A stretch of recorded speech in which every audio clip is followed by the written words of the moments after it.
Welcome to the Maxwell Leadership Executive Podcast, where our goal is to help you increase your reputation as a leader, increase your ability to influence others, and increase your ability to fully engage your team to deliver remarkable results. Hi, I'm Perry Holly, a Maxwell Leadership Facilitator and Coach.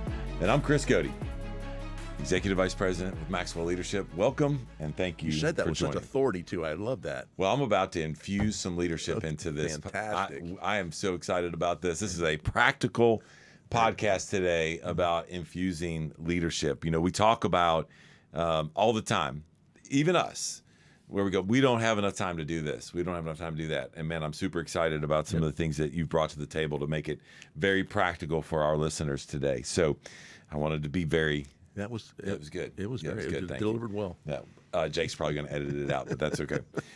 As we get started, just a reminder, if you want to learn more about the 5 levels of leadership, whether it's a delivery of a training for your team in person or virtual, we do a ton of virtual training. Maybe you even want to be coached through that content as a leader and where you're at in your journey. I want you to visit maxwellleadership.com/podcast.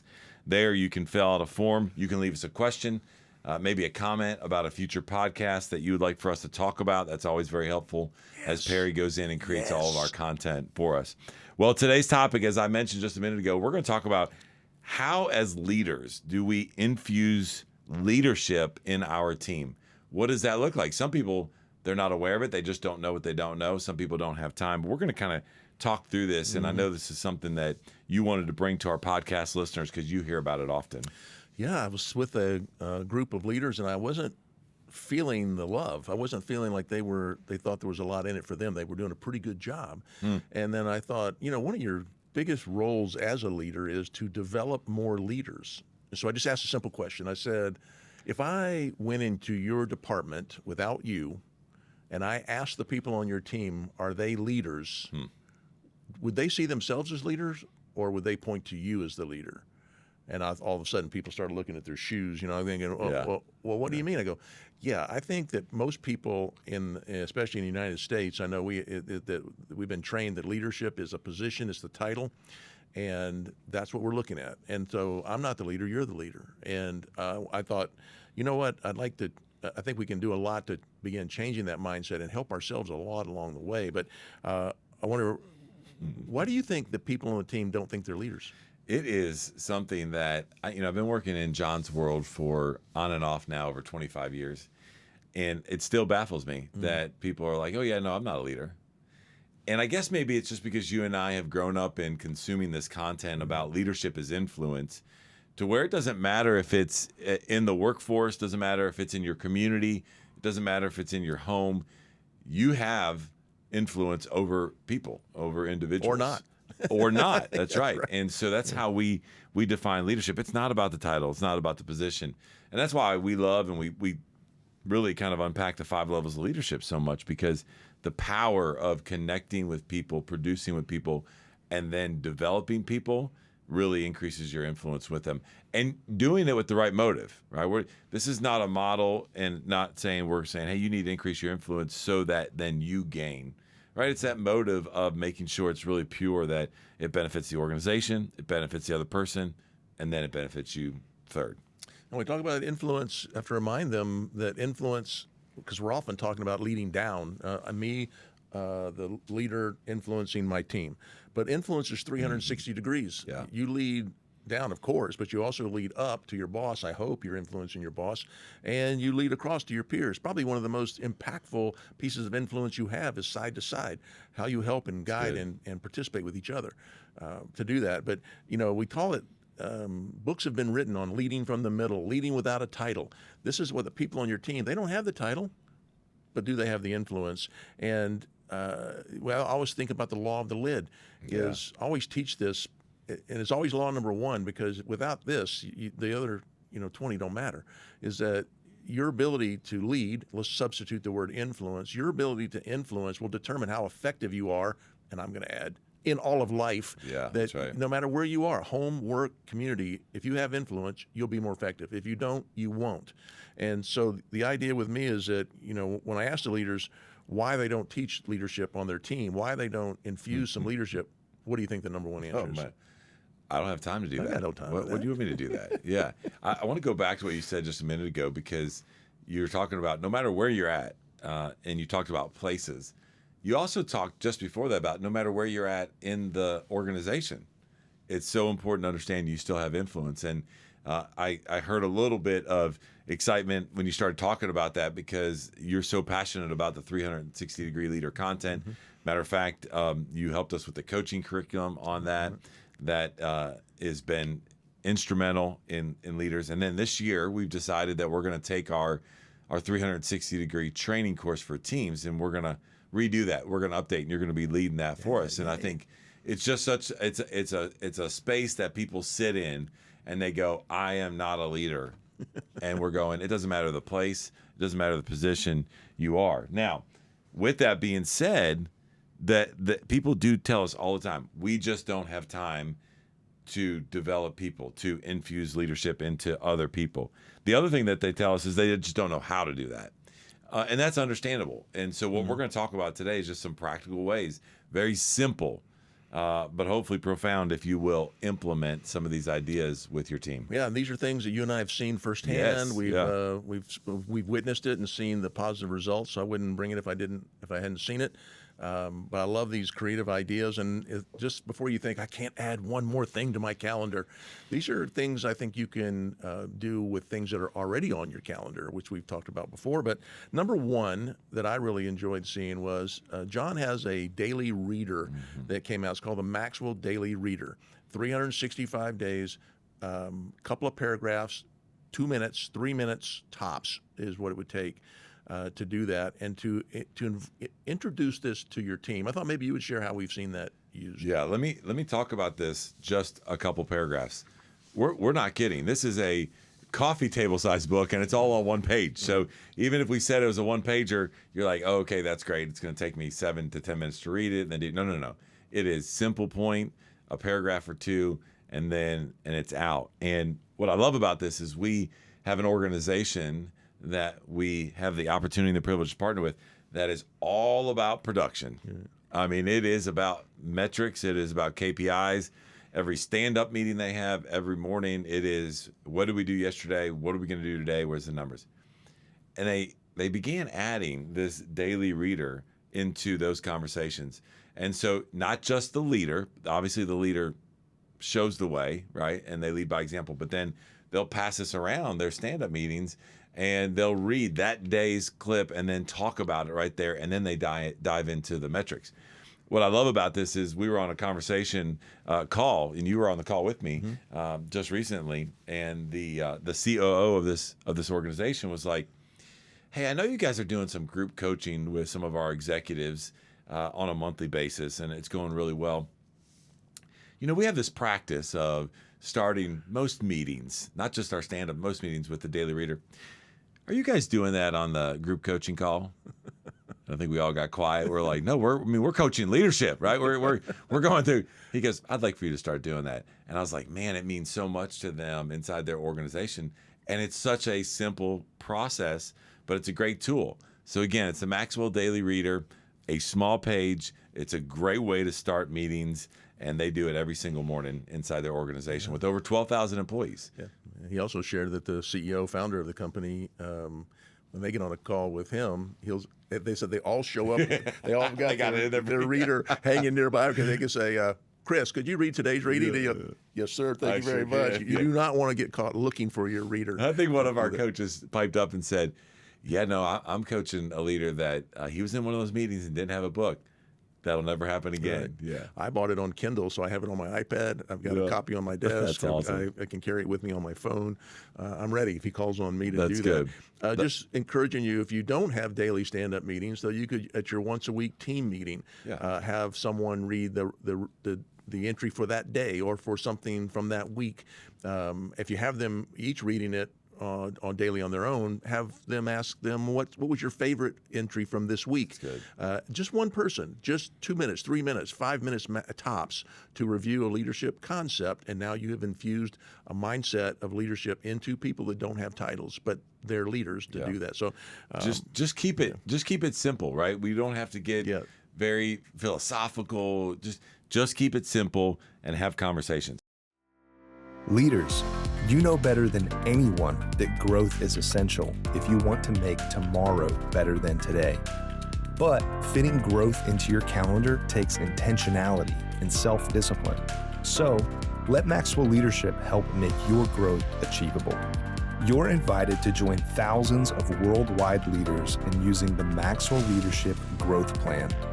The Maxwell Leadership Growth Plan provides you with convenient and easy to implement leadership resources, including video lessons from John Maxwell, all at your fingertips. Available in our Maxwell Leadership app or online, you'll be coached by many well-known leadership experts that will help you achieve your growth goals. You can even listen to this podcast right there in the app. Check it out for free today at growth.maxwellleadership.com. That's growth.maxwellleadership.com. The second one, this is a little bit of a shameless plug. We need you to listen to podcasts. Our podcast, not necessarily our podcast, but a podcast. Maybe it's something on a topic or a competence that you really want your team to improve on, to be aware of, to move the needle on, and have them listen to that on their own time, whether they're driving or exercising or lunch break or, man, for that matter, even if it's on the clock and they can listen to a 30 or 45-minute podcast. Ours is less than 20, so yes, if you want to do that. But here's the key to that. Listen to it, but in your weekly meetings, spend the first 10 minutes getting feedback from the team. Hey, what was your number one takeaway? What are your thoughts about that? How can we apply something in that podcast to what we're doing here? And just let the room drive that conversation, but then you're beginning to infuse leadership development in the team by allowing them to listen to a podcast and then taking 10 minutes out of the meeting. I promise you this, your meetings are not so effective that you can't give up 10 minutes.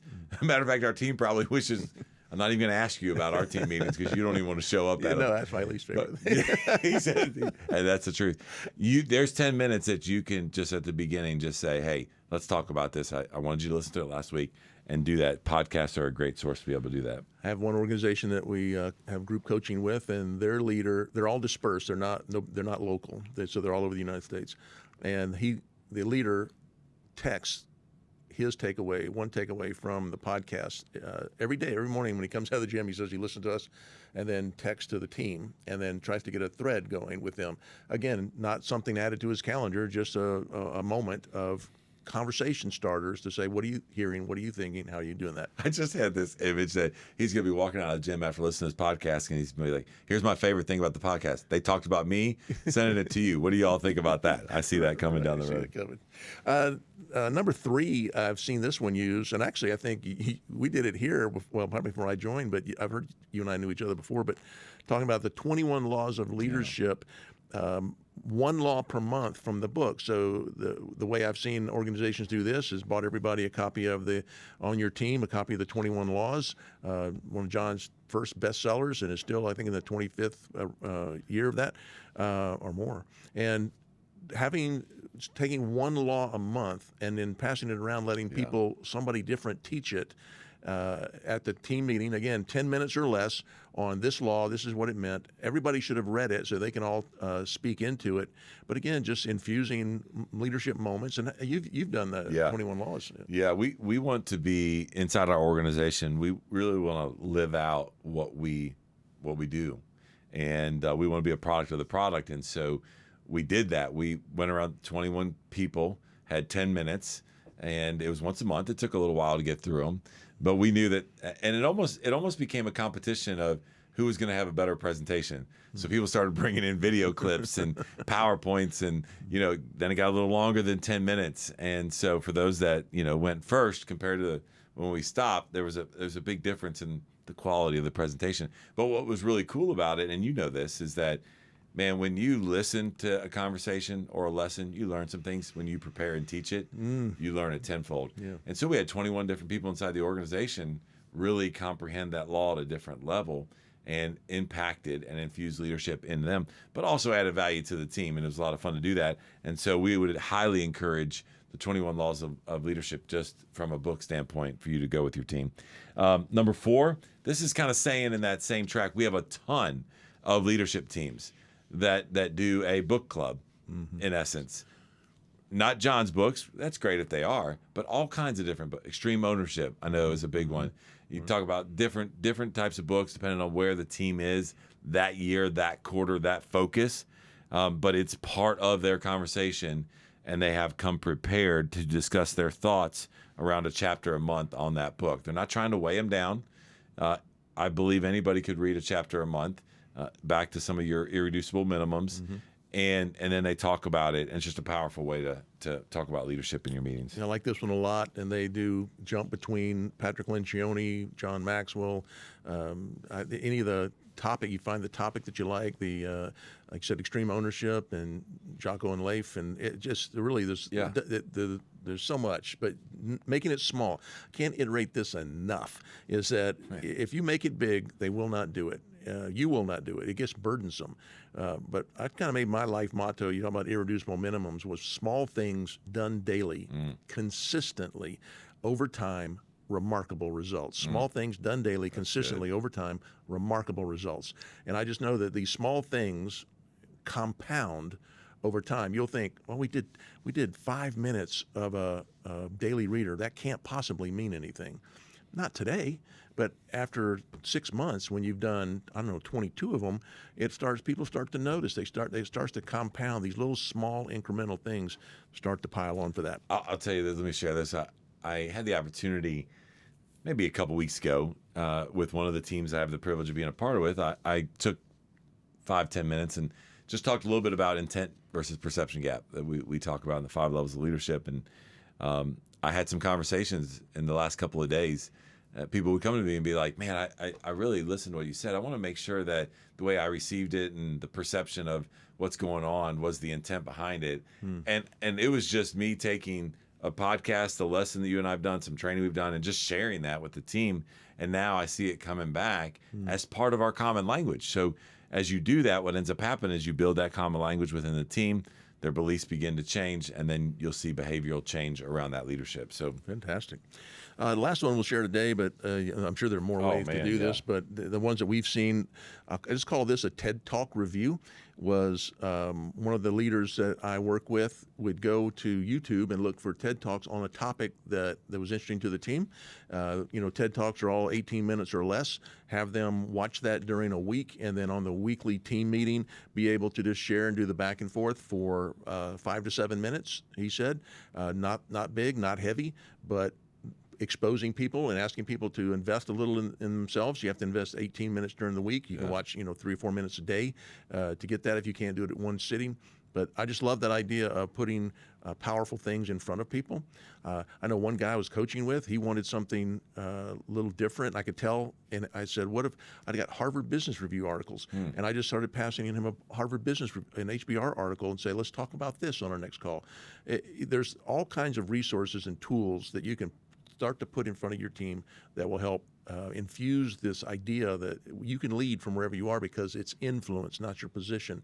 And the question of thinking, would it be better if your whole team acted like a leader? 100%. Would that be better or worse for you? 100%. Yeah. When you do that, there are going to be individuals on your team that maybe aren't comfortable just responding to questions off the cuff. They're going to process, they want to think.